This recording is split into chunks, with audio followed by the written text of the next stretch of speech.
Unit 5, B, Exercises 5 and 6. Speaker 1, Mandy. I tend to argue most with my older brother. For some reason we get on each other's nerves. We love each other to bits, but quite honestly, at the same time we absolutely drive each other crazy. It's a bit better now that we're older, but we do have proper arguments in a way that I don't have with anybody else.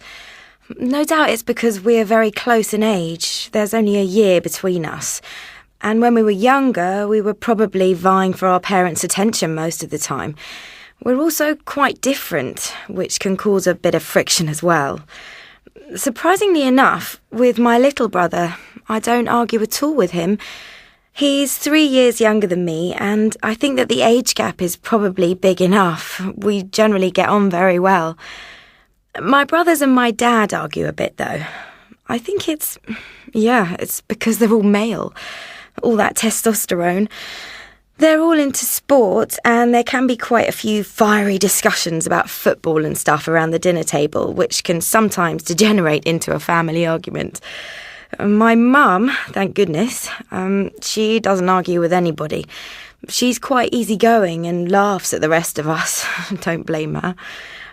She and Dad hardly ever argue, come to think of it, even though he's naturally quite argumentative. I'm not sure how she manages that. She must ignore him a lot. Speaker 2, Simon. My parents are always arguing. Absolutely nothing is happening, and to my utter astonishment, my parents will manage to make an argument about it. They argue about nothing and everything. I am an only child, and growing up I was always the peacemaker. I wasn't very keen on the arguments, and I would always try to patch it up for them. But I do that less now that I'm older and have more of my own life. Now I just let them get on with it. I don't know why they argue. To be perfectly honest, if I got married, I wouldn't want to have a relationship like them. But they've been married for a very long time, so it works for them, I suppose.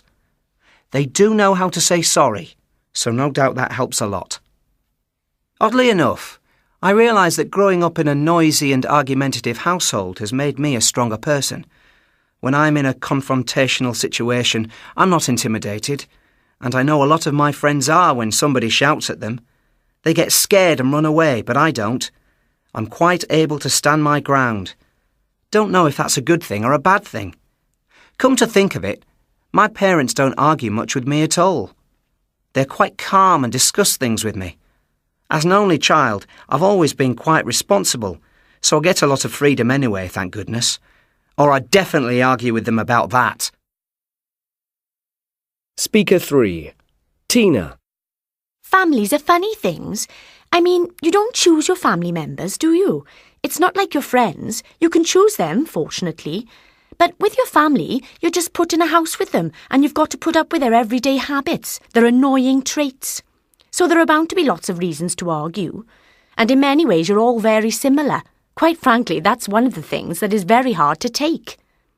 I know I end up having arguments with my mum about things I don't like, because, much to my annoyance, I recognise them in myself. I'm thinking, I don't want to be like that. I don't want to be like her. And so, it's not really her fault. It's me reacting against her. Doubtless it will change when I get older and have my own house and life.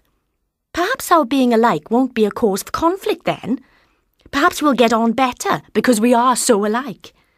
I don't argue so much with my sister or my dad, I don't think, although my sister does annoy me at times. We share a room and she's not as tidy as me, so there are usually arguments about that.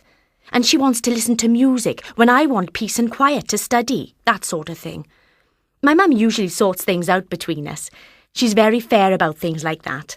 Oddly enough, my dad just gets cross with us.